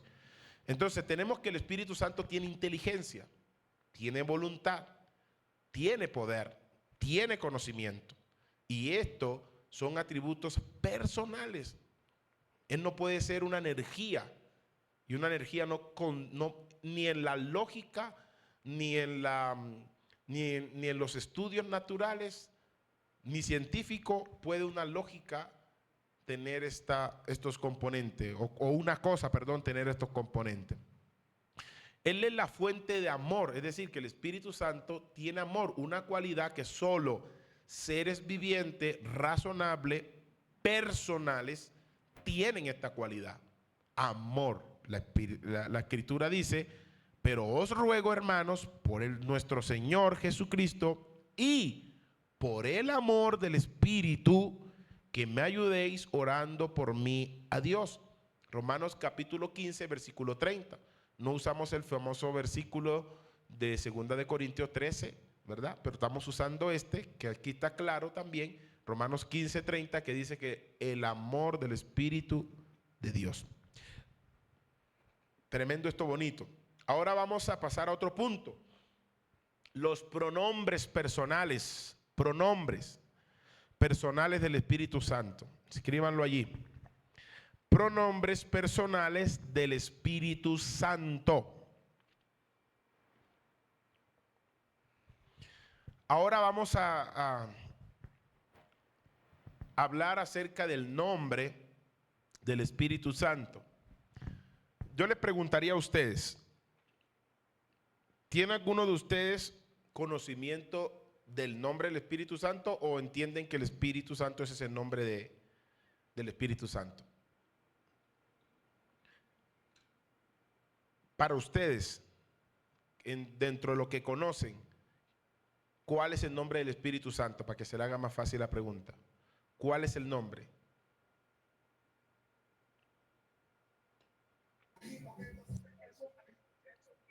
El que más se le menciona es el Ruach HaKodesh. El Espíritu Santo es lo mismo, en hebreo esa es la palabra, en español es Espíritu Santo, o sea, Ruach HaKodesh en español es Espíritu Santo, lo mismo. Aunque hay varios títulos que se le da a él, pueden haber pastores que dicen que esos son nombres. Yo he escuchado pastores diciendo que ese es el nombre, que él tiene varios nombres. El Espíritu de poder, Espíritu de sabiduría, Espíritu eterno, ¿verdad? Y pueden tener muy buenos argumentos que hay que estudiarlos para no entrar, no soy de los que me gusta entrar en polémica, pero ahora le voy a decir, el pronombre personal del Espíritu Santo es desconocido. Si a Dios se le da un nombre, podemos encontrar en ese nombre, a nuestra interpretación, limitaciones, aunque signifique todo lo puede. Solamente todo lo puede, ya, no es más. Puede usarse para muchas cosas. Dios por algún motivo no ha revelado su nombre. Los unitaristas dicen que bueno, que el nombre sí Dios lo reveló porque es Jesucristo. Ese es el nombre dado a todos los hombres y no hay un nombre dado a los hombres en el que podamos ser salvos en Jesucristo. Hechos capítulo 4, versículo 12. Que hay un nombre sobre todo nombre en Filipenses capítulo 2. Pero en sí no puede venir Dios a encarnarse en la tierra y usar una naturaleza humana sin un nombre. Tiene que tener un nombre. ¿Y cuál es el nombre que se le dio? La función que venía a cumplir él en esa humanidad. Pero ese no es el nombre de Dios implícitamente. Jesús es un nombre que se usaba comúnmente en ese tiempo y que todavía hay gente que se llama Jesús. Inclusive yo he visto personas con el nombre de Jesús endemoniadas, porque el nombre no es en sí, es un poder incorporado en el nombre. Es en la materia en que se usa y con el fin que se usa y en la dirección que se usa. Porque ¿cuántos Jesús usted conoce? ¿Cuántos Emanuel usted conoce? Que son borrachos, hasta drogaditos. Yo conozco el nombre de personas con nombre de Jesús que son drogaditos, malísimos. El utilizar el nombre de Jesús no lo va a hacer una persona buena, ni va a hacer que el diablo no lo ate o no lo domine. Y que la palabra Jesús literalmente es el nombre de la raíz Yeshua, de Josué también. Es una raíz de Josué. Para ese tiempo, nuestro español es Jesús. Entonces, pero vamos aquí. Ellos usan eso como que ese es el nombre de Dios, que significa Salvador. Está limitado entonces ese nombre solamente a Salvador. Dios tiene otras cualidades mucho más grandes y un nombre, colocárselo a Dios sería muy difícil, porque si se hay una limitación a ese nombre, Dios dejaría de ser Dios. Por algo Dios ha puesto ese misterio en su nombre. Entonces, el título es un título, Espíritu Santo o Espíritu de Dios, no es un nombre. Eso no es un nombre, es una designación que explica lo que Él es. Ojo aquí, porque van a escuchar algunas personas o teólogos que pueden tener esa argumentación. Yo les respeto, pero si yo te digo a ti, el espíritu, por ejemplo, de Sofía, espíritu de Sofía, está designando lo que tú eres. Capítulo 4, versículo 24 de San Juan dice, Dios es ¿qué? Espíritu. Dios es espíritu. Está designando lo que Él es. Pero como Dios es espíritu, entonces el Espíritu Santo, ¿quién es? Dios. Pero nombre como tal no se le ha revelado. Es una designación. Ese no es un nombre. Espíritu no es un nombre. El silencio de las Escrituras con respecto a su nombre personal es realmente significativo. Él retiene su propio nombre para que el nombre personal que se le reveló en la humanidad de Jesucristo pueda ser ¿qué? Exaltado. Ese fue el nombre que se nos reveló a nosotros en la persona de Jesucristo, en la función de Salvador. Dios en la función de Salvador encarnado en la persona de Jesús. Imagínense que Jesús naciera una mujer y no tuviera un nombre, pero es que no se lo inspiró el nombre. Ese nombre viene directamente del cielo, porque Él venía a cumplir una función. Significa nombre Salvador. ¿Quién es Jesús? Nuestro Salvador. Entonces el nombre de Jesús es exaltado, y en el idioma griego el título Espíritu Santo es un sustantivo neutro. Oigan esto, en el idioma griego el espíritu o la palabra espíritu es un sustantivo neutro. Como se puede interpretar para aire, Dios no es un aire. Se puede interpretar para viento, Dios no es un viento. También se usa la misma palabra neuma para espíritu. Se usa para varias funciones. Increíble. Entonces, siempre que en la Escritura usted va a hallar el lugar en que se le da al Espíritu Santo, va a hallar un pronombre. ¿Cuál pronombre? Va a hallar el pronombre masculino. Ojo aquí, porque hay gente que medio estudia la Biblia o que tienen conceptos distorsionados de la Escritura, que creen, inclusive han llegado a decir que el Espíritu Santo es la parte femenina de Dios. Una herejía.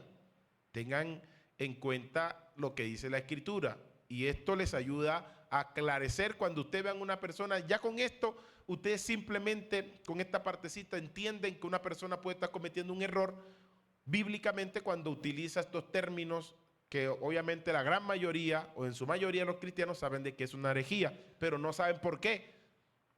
Pero es porque la Biblia siempre caracteriza al Espíritu Santo con un pronombre masculino. Ejemplo, yo rogaré al Padre y os dará otro consolador para que esté con vosotros para siempre. Él, Espíritu de verdad. Él, pronombre, Espíritu de verdad, al cual el mundo no le puede recibir porque no le ve ni le conoce, pero vosotros le conocéis porque mora con vosotros y estará en vosotros. Y dice, más el consolador, el pronombre.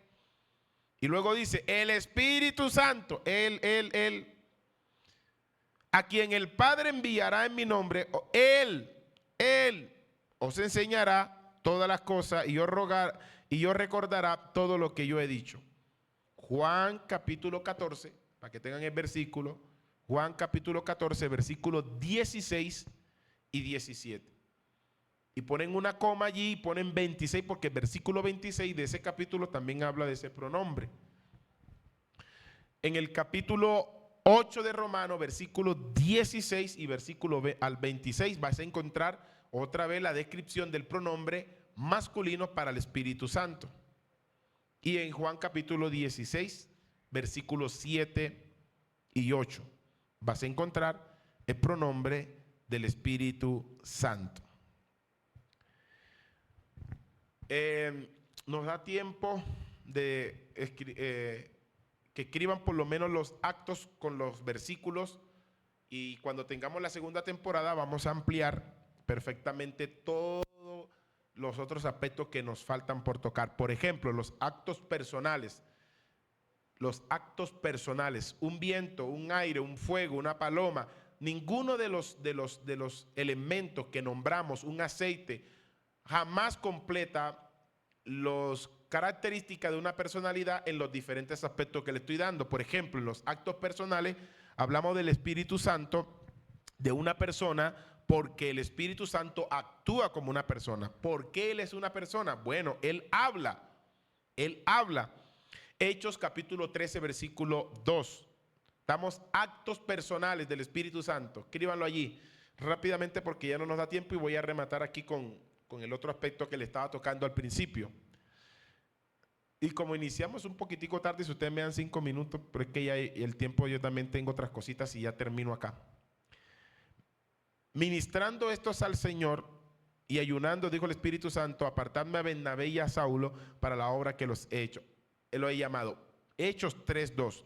Él intercede. Ustedes saben qué es interceder claramente. Romanos capítulo 8, versículo 26. Una paloma, un viento, un aire, un fuego no interceden. Él testifica.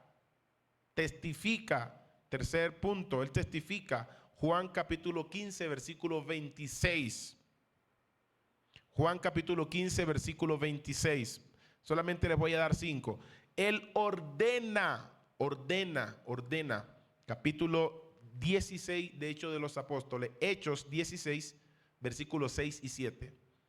Hechos 16, versículos 6 y 7. Él ordena. El punto número 5, Él supervisa. Hechos capítulo 20, versículo 28. Él supervisa. Hechos capítulo 20, versículo 18. Él guía. Capítulo 16 de San Juan, versículo 13. Vamos a darle 2 más. Él guía. Capítulo 16 de San Juan, versículo 13. Él enseña.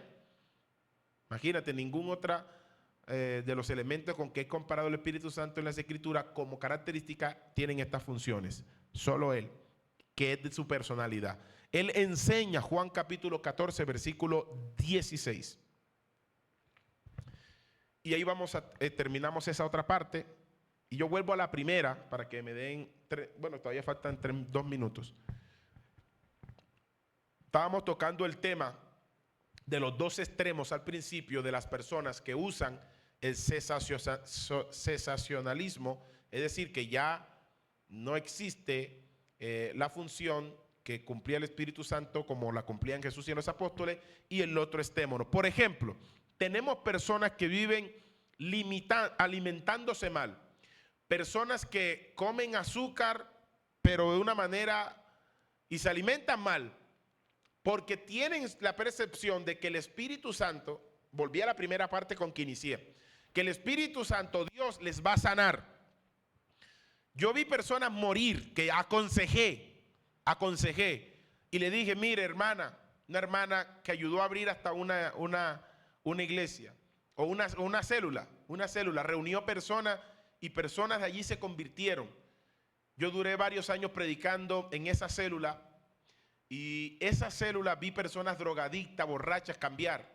Hermanos, vi transformaciones de gente prostituta, de todo. Vi cómo Dios obró y utilizó a una hermana que murió antes de tiempo por no alimentarse bien. Cuando yo llegaba a esa región, porque era rural, la iglesia central quedaba en la capital del departamento, y yo iba a esa parte rural y tenía muchas sedes o células, que llaman células, y a ese lugar siempre iba a predicar. Ya se estaba formando para una iglesia porque había muchas personas que se estaban reuniendo. Y yo le aconsejaba, podía ser mi mamá. En ese tiempo yo, muchacho, le decía, hermana, usted come muy mal, yo veo que sus alimentos no son saludables, por favor. Hubo un día que yo llegué y no me pude tomar una sopa, porque eran muchos condimentos y cosas que no eran nutrientes, estaba afectando el cuerpo. Y le di un consejo y me dijo, mi hermano pastor, yo le voy a hacer caso.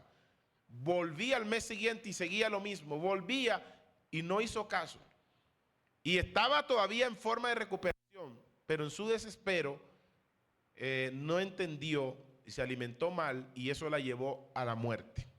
Lamentablemente, tú puedes ser una buena pieza para Dios.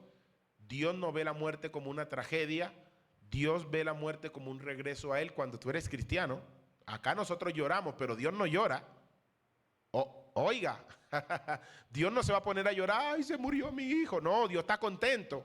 Lo que es para Dios alegría, para nosotros es sufrimiento en la tierra. Nosotros lloramos la partida de un ser, y más si es cristiano, ¿verdad? Tenemos esperanza, pero lloramos, nos hace falta, pero Dios no lo mira, porque Dios lo está recibiendo en la eternidad. Es un cambio diferente al de nosotros. Aliméntate bien, porque si te mueres, Dios no te va a decir, no, ay, pobrecito, yo no quería que se muriera, pero bueno. No, Dios te recibe. Aliméntate bien, porque yo vi, y aún los generales de Dios en el año en 1939, Jack Cohen murió de 30 y algo de años porque se alimentaba mal, dormía hasta tarde, comía a las 3 de la mañana, y le dieron ese consejo, y el hombre de Dios se disciplinó un poco, pero luego seguía con sus malos hábitos. Y aunque Dios lo utilizaba para levantar paralíticos ciegos, búsquenlo los generales de Dios, Jack Cohen, y murió joven, menos de 40 años. Por muy usado que era, Dios no le permitió durar más años de los que podía durar por su mala alimentación. Pero vemos al siervo Gigi Ávila, que murió de 90 y pico de años, pero vaya a ver la alimentación que tenía Gigi Ávila. Él entendió ese misterio. Seguimos. Entonces la gente dice, yo como lo que quiera, yo tengo un Dios que me sana. Eso es negligencia. Ellos no entienden que aunque la Biblia dice que pondrán las manos sobre los enfermos y se sanarán, esa es una verdad, pero lo que ignoran es que está condicionada a la voluntad divina. Dios sana a que Él quiere.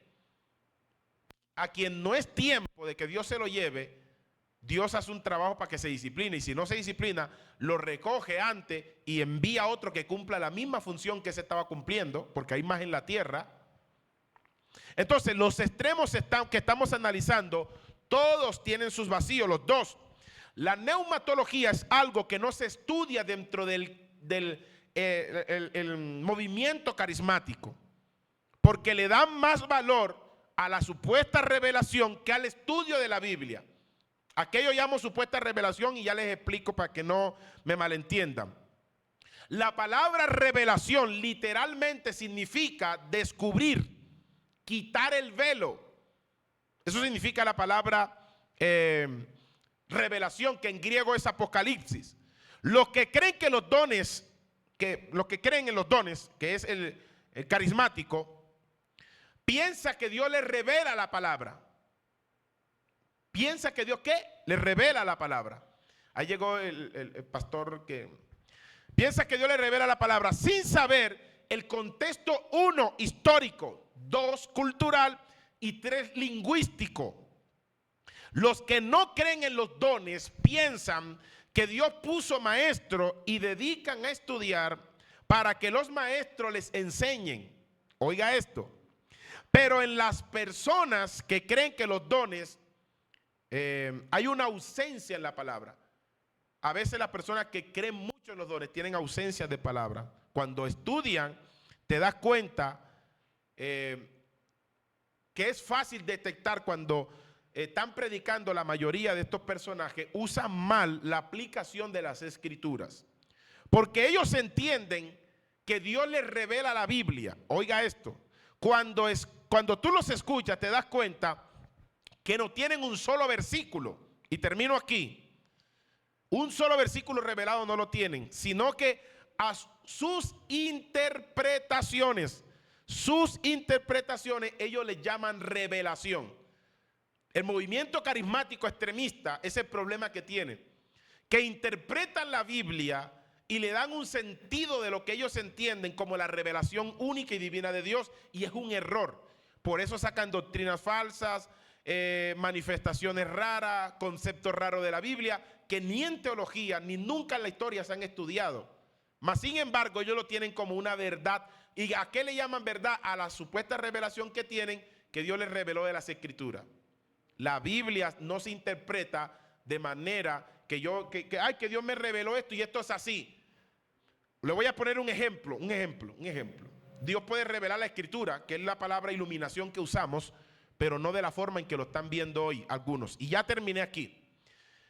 En la historia jamás vas a encontrar, por muy sabio que haya sido una persona y que haya predicado la palabra de Dios, que se le haya revelado ciertos elementos arqueológicos. Nadie ha hecho esa revelación.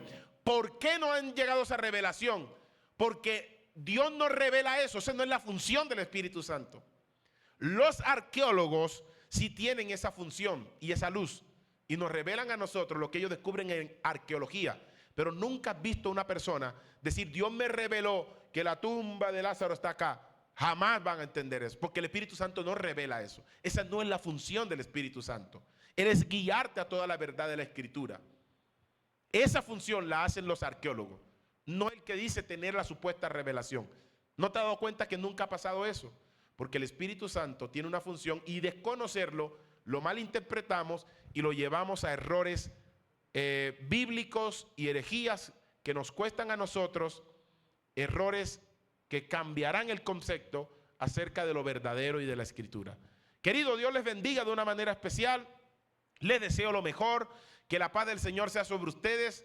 Vamos a tener una segunda temporada para seguir explicando esto. Así que Dios les bendiga. No quiero tomar más tiempo. Tomé los 10 minutos que al principio comenzamos en 15 minutos y hubo alguna falla intermitente, pero bueno, son los 8 minutos que tomé como reemplazo de lo que faltaba. Así que Dios les bendiga. Shalom, paz de Dios. Quisiera seguir aquí, pero ya nos terminamos. Así que bendiciones. Pueden saludar allí. Muchas gracias, pastor. Dios me lo bendiga de manera especial. Y a todos Amén. los hermanos que estuvieron ahí. Bendiciones. Bendiciones, pastor. Muchas gracias. Amén, amén. Bendiciones para todos. Shalom. Bendiciones, pastor. Amén, amén. Bendiciones para usted y su vida. Gloria a Dios.